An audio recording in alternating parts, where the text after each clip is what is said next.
So it's time to bring up a panel of folks that are gonna share with you their experiences and their tips for living better with ataxia. So I'm gonna call up our moderator, Sarah Pilato. Sarah works for the National Ataxia Foundation, and her panel has 3 guests. They are Liam Dougherty, Kory Macy, and Shelbi Davenport. Please welcome them.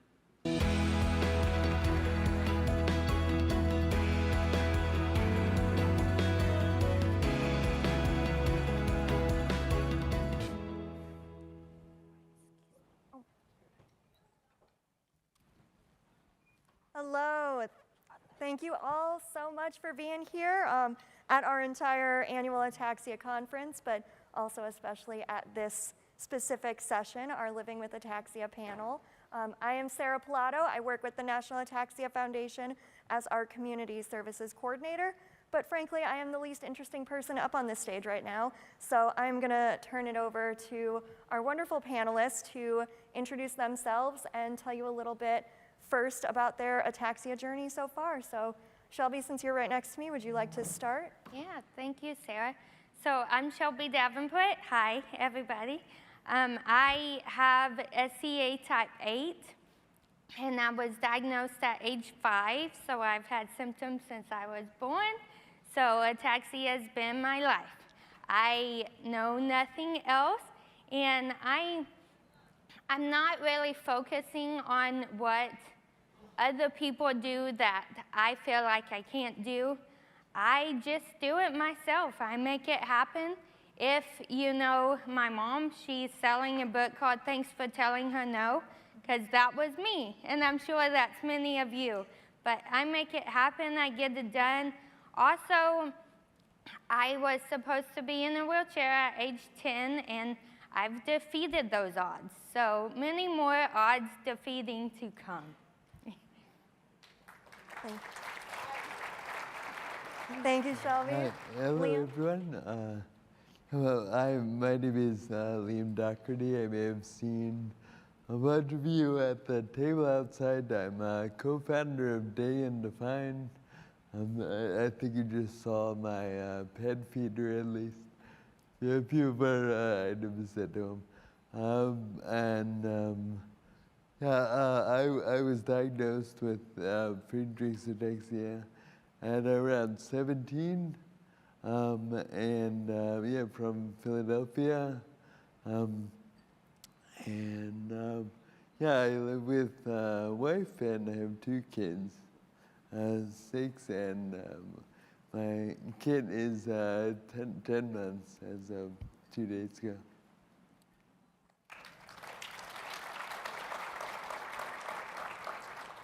So my name is Kory Macy, and I started developing symptoms when I was 19. I have AOA2, which was actually not discovered until 2005. I was one of the first people to have it, yay me. So, you know, my journey was a little bit easier because my brother was already diagnosed. He started having symptoms earlier. So when I started developing symptoms, it was really easy for the doctor to say, well, the chances that you have something different is really, really slim. So they just said, okay, you have ataxia too. So I didn't have to go through the 5 years he did trying to find out what's actually wrong with him. So it makes it a lot easier.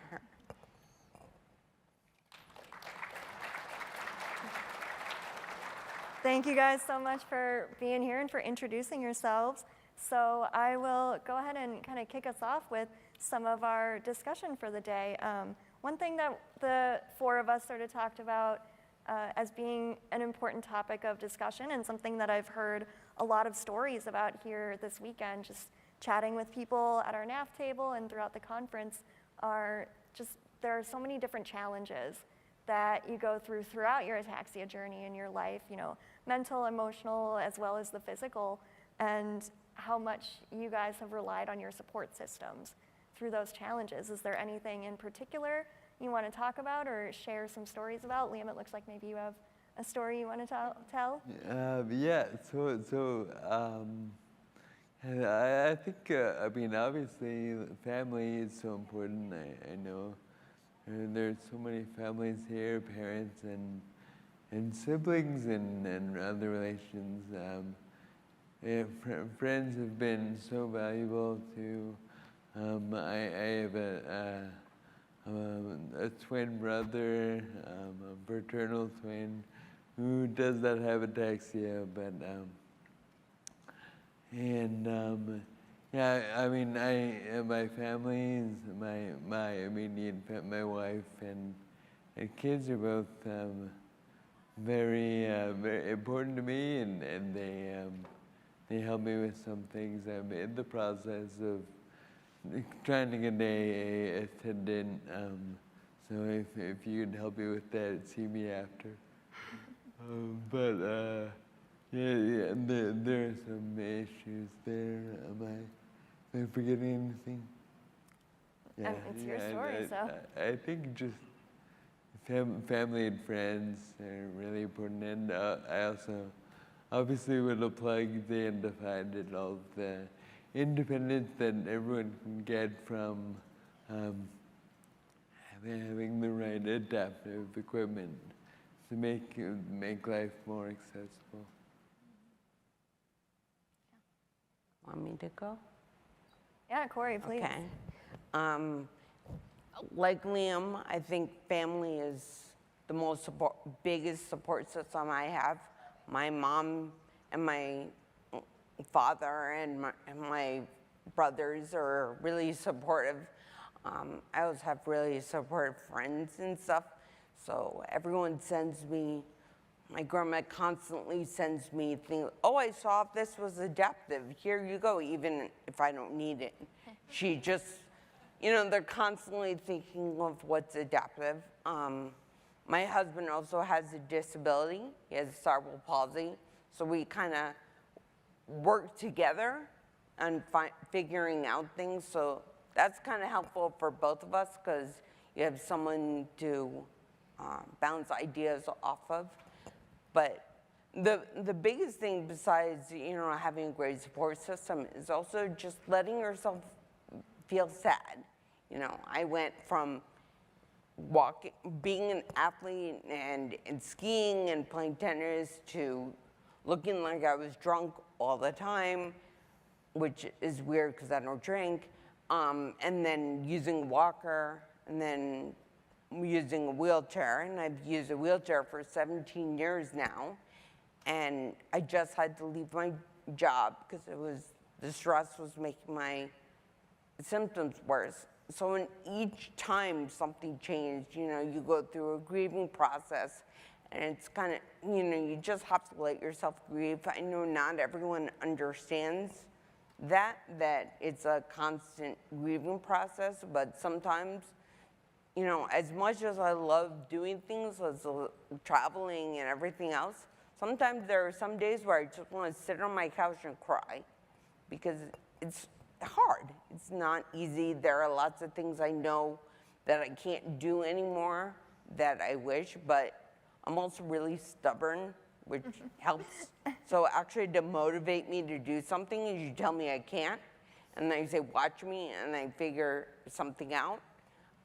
So like I said, I've been fortunate enough to be able to travel around the world by myself, just because I'm just like, you said I couldn't, so now I'm going to. I don't like, no. That's great. Kory, I love that you brought up specifically some challenges that you've had with transitions throughout your ataxia journey. We hear a lot of those stories as well that it is progressive, so you're going to go through a lot of changes throughout your life. Shelbi, did you have anything you wanted to add about that? So to kind of bounce off both Liam and Kory, family and friends are super important. And I am very fortunate. I have a huge support system, and after coming to the Ataxia conference, I have all of you guys, and you have me. So we're everyone's supporters. I recently had a car accident in June of last year, and it set me back like 15 years. And so I defeated the odds from all the doctors, but with the car accident, it's like I went back, so I have to defeat them again, which I am, don't get me wrong, I'm gonna do it, but it's slower. So it pushed me back to where I was a long time ago with not being able to function correctly and just seeing the room spin and move, which I'm in this awesome therapy called vision therapy, which is fantastic, and I'm able to see single for the first time in 28 years. So I think that's pretty awesome. But I do think that some days I don't want to get out of bed. I don't want to go anywhere. I just want to stay in my room. I want to be by myself.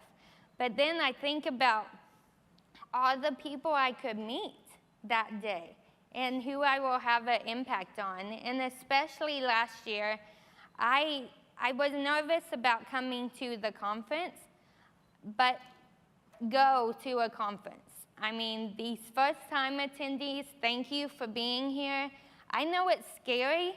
I was scared to death last year. My mom and I cried a lot, but I fell in love with it, and now I have a whole community. So this is my support system, and yes, family and friends, and you guys, thank you for all you do. Undefined. Oh my gosh, I got those things for the shoes. I can tie shoes like a champ. Thank you. Yeah, I think it was just briefly, like, I don't know, telling people how great, like, coming to a conference is, that it's amazing to, like, be in this environment and not for, like, once out of the year, not feel like the only person, you know, with Ataxia and not, you know, have to feel like I have to explain myself or anything. I just want to repeat that.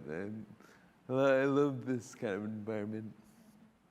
Definitely, I agree with that. Because the conference, especially if you're in an area where there's no one else with a disability or no one else with ataxia, you feel very alone and isolated.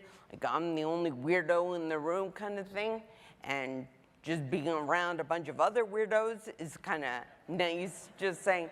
And I swear, I've been coming to these for over 10 years, and every time my mom and I come, we see a new walker, new wheelchair, somebody else. We're taking pictures, writing down names, you know, showing the family. I'm like, look at this. I've already seen 2 just in the few days we've been here. So it's very interesting to see, because not every doctor or PT person knows about this. And I'm like, well, actually, let me try this one. And they're like, oh, yeah, that's a really good idea. Well, what a easy transition. You guys are making my job so easy right now.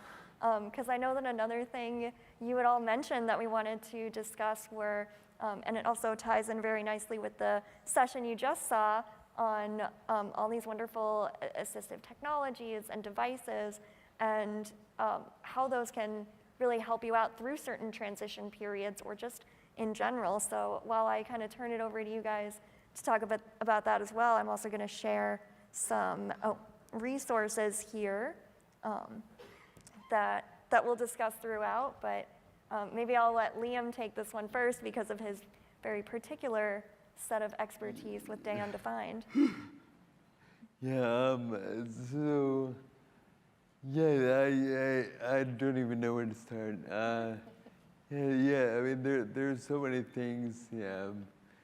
Especially now, you know, I feel so lucky to be living in the time of Alexa and Siri and Hey Google, everything. I mean, and you know, it's just voice command is such a great thing, and there's so many electronic things, so many technologies that, you know, I mean, yeah, I think you know, like the touchscreen on your phone was like pioneered by people with disabilities, and it kind of gained broader market appeal. But I think things like that, you know, are evidence that the disability community really pioneers and thinks outside of the box, and necessity is the mother of invention, as they say.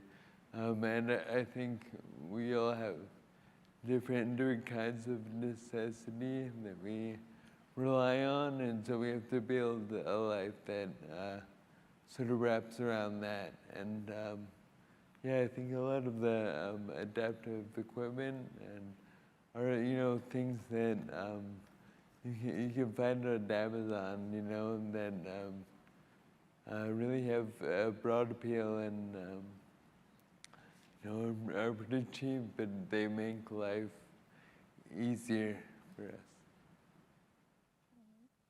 Kory, you kind of talked about in your introduction how you went through transitions with your different mobility devices, right? You went from using a walker to a wheelchair. How did you find things that worked for you, and how did you make those transitions to different types of devices? Well, as I was changing, I go to physical therapists, and they usually, you have to jump through the fun of insurance. There are hoops. To go to a physical therapist, they have to sign you, and then you have to get someone from the wheelchair company to measure you. Then you have to get your doctor to sign off that it's a medical necessity, all that fine stuff.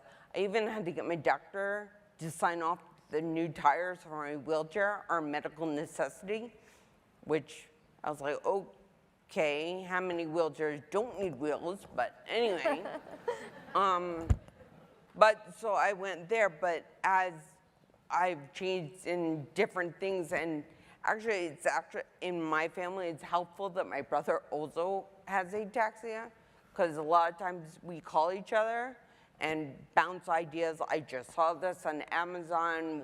This might work for you. That might work for you. So there are a lot of different things that I now know about that make it easier. And even if I don't need them at this time, I kind of push it in the back of my head, because now I know they exist. And it's not hard to get something. A lot of times the prices for something that is labeled for people with disabilities are more expensive, and you can find cheap ways to figure out how to make them work. A lot of things you can adapt a whole bunch of things if you just think outside the box. Just kind of go with, well, this would make sense, and you're gonna have a lot of trials and errors. I don't know about you, but I have lots of things in my house that I thought would work, that I bought, that when it came home, I'm like, yeah, no, it doesn't work. So I'm giving them away because I'm like, I don't have that much room in my house anymore. But, you know, we've all done that. We've all made that error in buying stuff. And there are lots of places also that agencies where you can borrow things to see if they work before you buy them, which is super, super helpful because it saves a whole lot of money. That's awesome. So thank you both for sharing. I work for Texas A&M, and so I have an office job, 8 to 5, which I got an accommodation, praise the Lord. That's great. My workplace, they have to, because we work for people with disabilities, so if they can't accommodate me, then we might as well close up shop. But anyway, I got my neurologist to sign off because due to my nystagmus and my eyes getting tired and fatigue, I only work 4 hours in the office. And then I can go home and work the other 4 hours just whenever I want to. So we got that, but also since I had that car accident and my vision it's getting better, but I still need large stuff, and it's easier for things to be read to me instead of me trying to read little bitty print that's super hard. we got assistive technology from my work. And so they bought me a brand new computer with different JAWS resources and Dragon dictation where you can speak and it talks. It's magnificent stuff. And a larger keyboard so I can see when I type, so that's pretty cool. At home, what I have at home to help me is, I told you those shoe things from Day Undefined. I don't know if they're from Day Undefined, but they're these magnetic laces. It's pretty cool. And then what that lady just showed on the screen the last session, I'm gonna go and purchase probably all of that stuff because it looks amazing.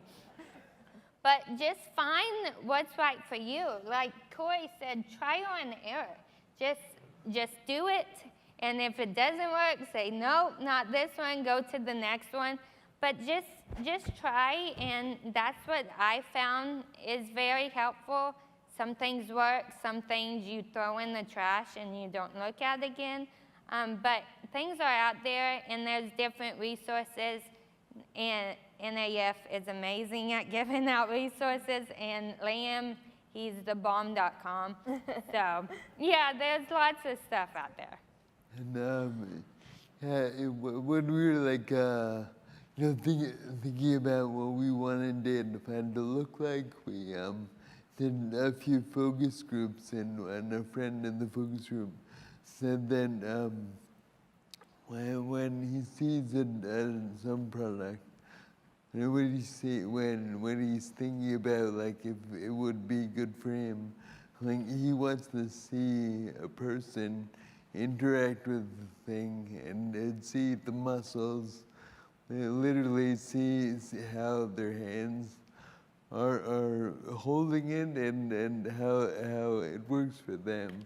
And I think that's the real cool thing about having personal reviews.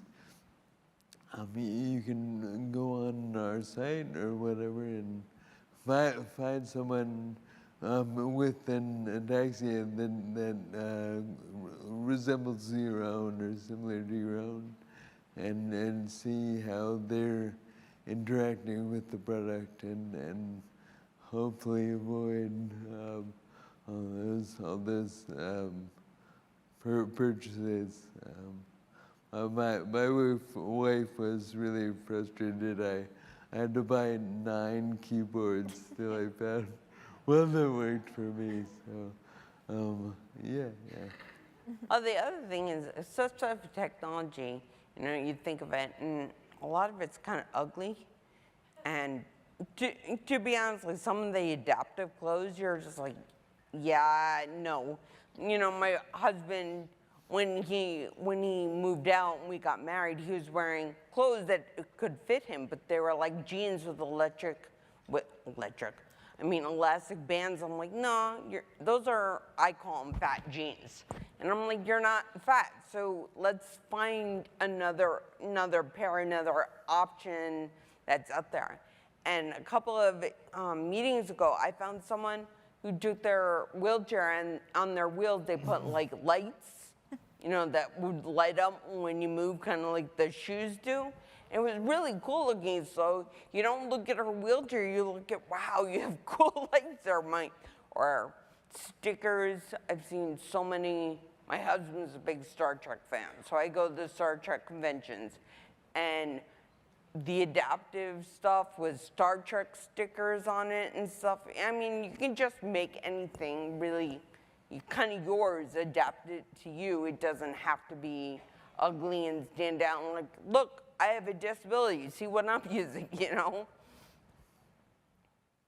Thank you guys so much for sharing. I actually wonder if I can improvise a little bit and ask all three of you to expand on something that Shelbi said, because we're talking right now about assistive devices and technologies, but something that I feel like kind of falls into that bucket that doesn't get talked about as much are accommodations. And so I wonder, you've all been students, whether it's at work, at school, whatever it might be. I wonder if you could talk a little bit about really how to advocate for yourself when you need those accommodations, and how to ask for certain things at work or at school to make sure that you're able to do what you want to do and what you need to do safely and in a way that works for you. Is it okay if I go first? Go for it. I'm a big mouth, and I will get into your face a lot of times. You can ask any of my teachers or my mom, she knows it firsthand. So for me, like, I still went to school. I'm dating myself when we had the blue books, you know, where you had to write essays. I didn't realize I was in denial that my handwriting was getting bad and I didn't like to write. So I was in an anthropology class in college. She gave me an F because I didn't write very well and write about the topic as well as she thought. I then walked into the classroom and we went to her office and I gave her the exam orally. And I told her about the answers and I walked out with a B, which all my friends are really jealous about because they can't do that. They were all science majors. But, you know, talking about ways to get things in my job, a lot of that stuff, you know, I'd be stubborn and try to do it. And so most of my adaptions were other people going, wouldn't this make it easier if you did it this way? It's like, oh yeah, of course. But, you know, also everyone thought I needed really high-tech equipment. And no, just something a little easier would be absolutely fine, but you just have to kind of, I know it's easier said than done, so I'm not advocating that it's easy to do, but just say, look, this is what I need. I had 2 computer screens at work, so I didn't have to go back and forth because my eyes didn't like that. So it's just a matter of figuring it out, trial and error too. I think doing that, yeah, maybe, I mean, I love what you were saying about like being stubborn. I think we're all stubborn, or at least I am. And yeah, I think growing up with Ataxia, then yeah, it feels, or it felt for me, I like had a problem accepting it, and accepting accommodation, because I think that made me feel like I was different, and yeah, then Ataxia was wrong, or was something that I had to face. Yeah, I mean, there's no like clear, quick answer to accepting it. I'm sure people in this room have accepted it more than I have, but you know, just I think realizing that, you know, not only does that difference, what I mean to say is, being different is fine. It's okay. You know, it is so, you know, kind of authentic. And you know, you have Ataxia and you exist in this world. I feel like I'm getting tongue-tied, but I think I would say that everyone appreciates honesty, and Ataxia is not a bad thing. Thank you. So I know this comes as a shock to many of you, but 10 years ago, I was quiet. I did not talk. I didn't stand up for myself, and not in a bad thing. I mean, I am kind of stubborn, don't get me wrong. But I was shy, and I was afraid to speak up. Well, I went through a post-secondary program after high school in 2014, and it changed my life. My sisters were 10 and 12 years older than me, so I was basically an only child. So to get out of mom and dad's house and be on my own was terrifying, but I survived, and I loved it. And I fell in love with the people, and they taught me I have a right to stand up for myself and get what I needed. And I know that moms told me that before, but when it comes from someone else, I hear it. Sorry, Mom, I hear you. But when other people talk. So I learned advocacy from that. And so after the post-secondary program, I went on to Blinn. That was pretty awful. So I told them my accommodations and what I needed, and it wasn't much, just a quiet room to take tests and notes beforehand. That's all I needed, nothing major. They could do it. But I did have some professors that said, no, you have to get over it. Okay, thank you. I won't, but thank you. So I had this one professor where we had a booklet to write in. I don't know if it was a booklet. I'm sorry, I don't know what that is. But it was some sort of booklet. But anyway, he wanted me to write on these lines that were super tiny. And if you've seen my handwriting, it's huge. I write huge. It's very elegant, I think. But it's really big, and it takes me a long time. And so I would go off the page when I wrote. And he said that was unacceptable.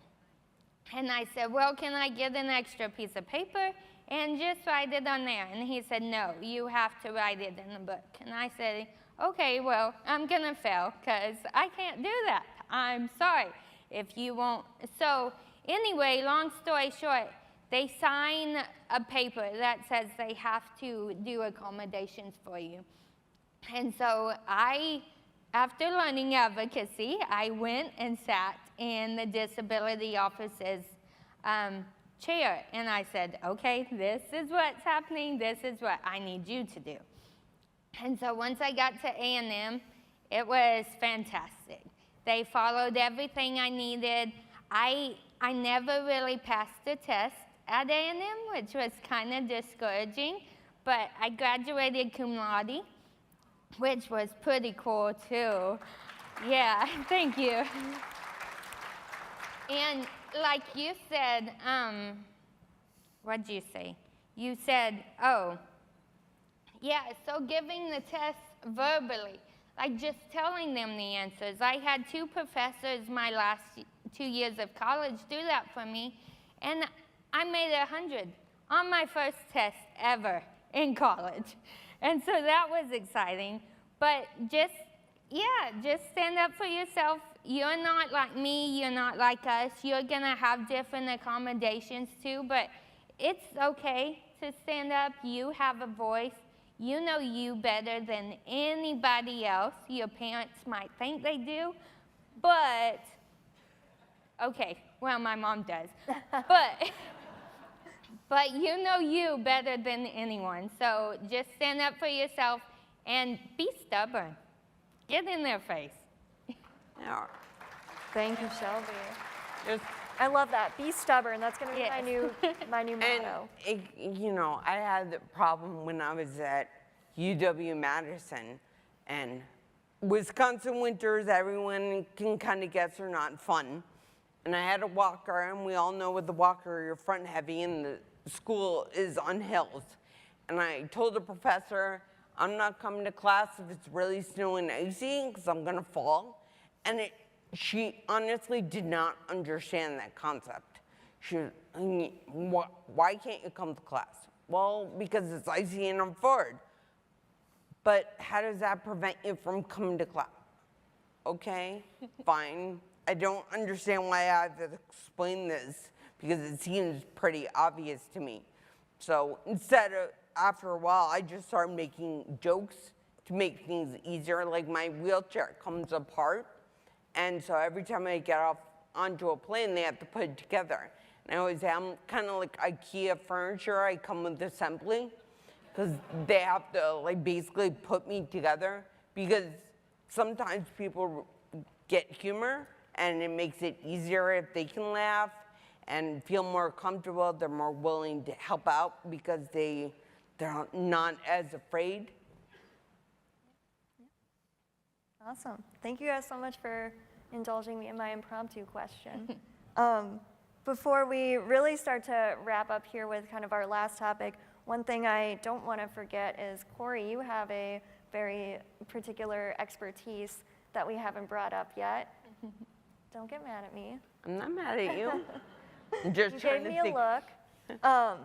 Is kind of, again, sort of tying into a lot of what we've been talking about. You know, Shelbi mentioned using the Disability Services Office at her school. There is another very useful local resource that many of our communities have in independent living centers, which you have a lot of experience with. Yeah. I was wondering, before we start to wrap up, if you could talk about the benefits of accessing those resources and how Sure. people might be able to find them.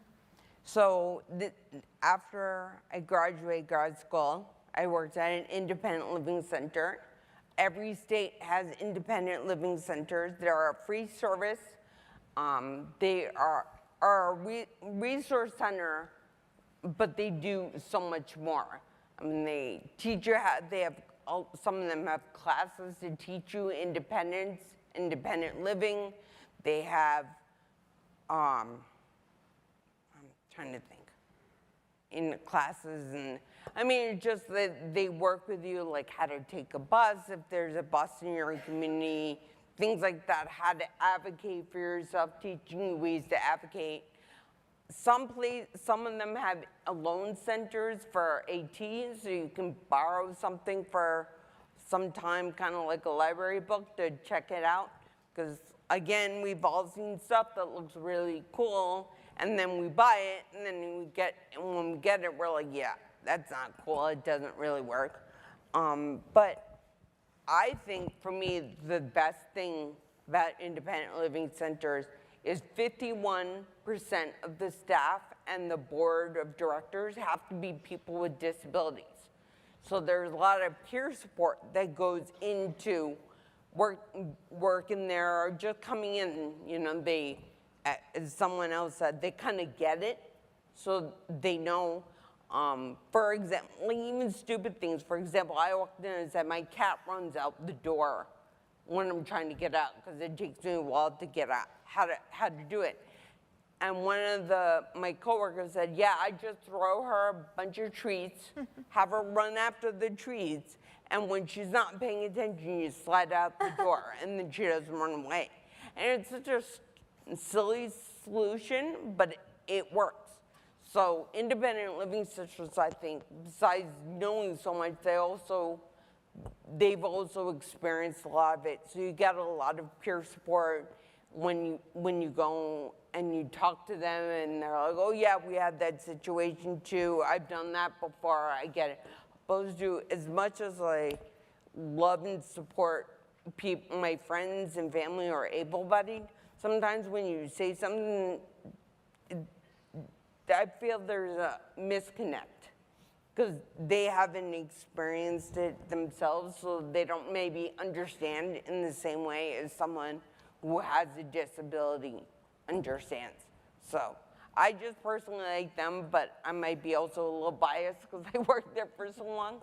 But every state has one, multiple ones. I know Wisconsin alone has like 7 of them. I mean, so if you go, there's a website that you can go on. It's ilru.org, and find the center that's nearest to you, and they can give you a lot of helpful information. Thank you, Kory. We actually have that website listed on our resource slide that you can see right here. And just under that, we also have a wonderful article on our NAF website, introing Centers for Independent Living, written by our very own Kory Macy, so thank you for doing that. And since we got just a few minutes left here, I think this is a really good time for us to sort of wrap up with our last topic. I am going to switch our slides to some other additional resources, which is, I really want to thank you guys all for being here and sharing your story. And I know that that is something that other people really want to do, and sharing those stories and connecting with each other is really why we're all here at this conference. So if I can invite you to just talk about why it's important to you to be able to do that, and how others can maybe do the same thing to share their story. Shelbi, maybe I'll start with you. 'Cause Okay. You've got something to brag about here. Well, I like to brag. Thank you, Sarah. So so there's the independent living. Oh my goodness, I love it. And our students at A&M, we send them there and they get transportation help. It's amazing. But anyway, back to my bragging thing, because, you know, if you know me, I like to talk about myself. Sorry to brag too much. But I am the host of a Shelbi show. Hence Shelbi.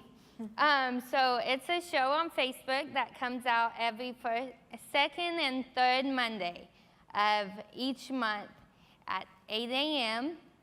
Central Time, which is very early, but it is pre-recorded. So it will be there all day long. You can find it. I do have a website, betterlifespcp.com. You can go there and check out the Shelbi show. Also, we have amazing other individuals who help us on that, because, you know, it takes a whole village to produce a show and make this happen. So we have other trainers. I'm personally a certified people planning together trainer. And so I get to talk to other individuals with disabilities about you can do it. There's life outside of these four walls. You can go outside and live the life you want as you define it. And so you can go on that website, and there's all those trainings that we have. We also have plan facilitation training and person-centeredness and all that stuff, but hence the Shelbi show, because that's my baby, and so I want to brag on that. We did just make it into a podcast, so now I am on podcast platform anywhere you listen to, Spotify, Pandora. I know if you have an iPhone, there's a podcast app on there already, which is pretty cool. So please go and because I want lots of followers. But what I do on the Shelbi show and why I started it is just to give hope and encouragement, not only for individuals with disabilities or ataxia like myself, but for anyone, because everybody has difficulties and they get discouraged along the way. So just to give them some hope and encouragement, I started off the show with 2 episodes all about me, because I love to talk about myself, just explaining my journey with ataxia and my struggles and my schooling and to where I am now. So kind of a pregame before the actual game starts. And so what it's led to is I've been able to interview different people with disabilities and people without disabilities, so people who are helping out in the community who have resources. So I would love to interview you, Liam, if you wouldn't mind. But I can talk about that later. You don't have to make a commitment now, but I know you'll say yes. What a way to put the social pressure on. There you go. Do it on stage in front of 700 people. No pressure. But anyway, yeah, just go check it out. We have a booth right down there. My mom is there. There's my lovely mother. She's the one who wrote a book about me. Thanks for telling her no. And so if you want to read about me and learn more, my story's out there, so you can brag on me too. I don't mind that. But yeah, those are my resources, and there's my bragging spot. So, yeah. Liam, you want to add anything? Yeah, first of all, sign me up for an interview.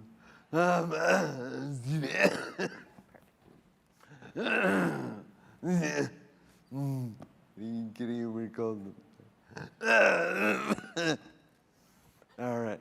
So, Dan defined, you all have heard that 1 million times, but I think it was really important for me to do. Because I saw my co-founder, Kate, and I saw a real gap between product manufacturers and the disability community.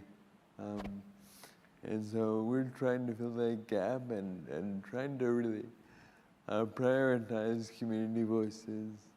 And you know, just thinking of my own story, I worked at a Center for Independent Living also, and it was so valuable for me to, again, like be in that environment of having, having a bunch of other people with disabilities and needing certain things and advocating a certain way. And so I think that's kind of the first step, and really telling your own story is coming to terms with, or taking ownership over disability and ataxia and going from there. Your life's not over because you have ataxia, which is important to realize. I mean, I travel a lot internationally as well as domestically. I mean, there's a place in Minneapolis called Wilderness Inquiry, which is a nonprofit that takes people with and without disabilities, camping, canoeing, kayaking, etc. I mean, so that's my personal thing. I like traveling, but if you're not a traveler, you're not an outdoors person, which is fine, each to his own. There are lots of resources out there, and I hope that, you know, you gather those, especially people who are first timers, that there are a lot of resources out there so you can do a whole lot, even though maybe it has to be modified a bit. Awesome. Thank you guys so much to all three of our wonderful panelists. Round of applause for them. Thank you.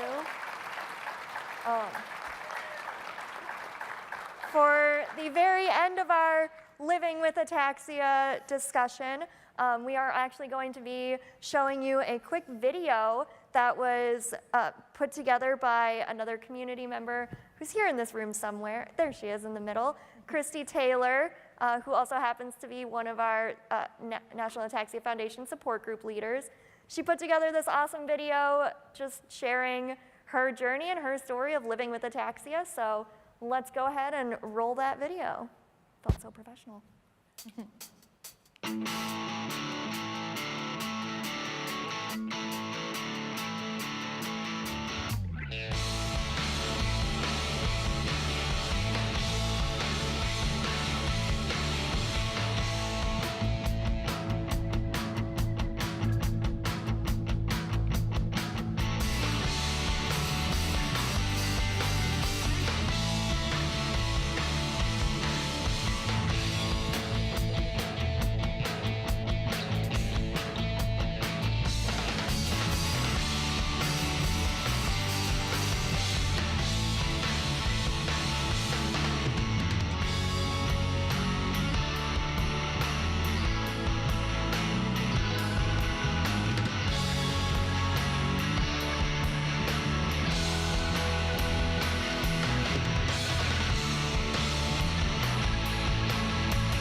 Wow, Christy, thank you. Thank you, Christy, for that. Wow, what a great way to put a bow on this morning's session, huh?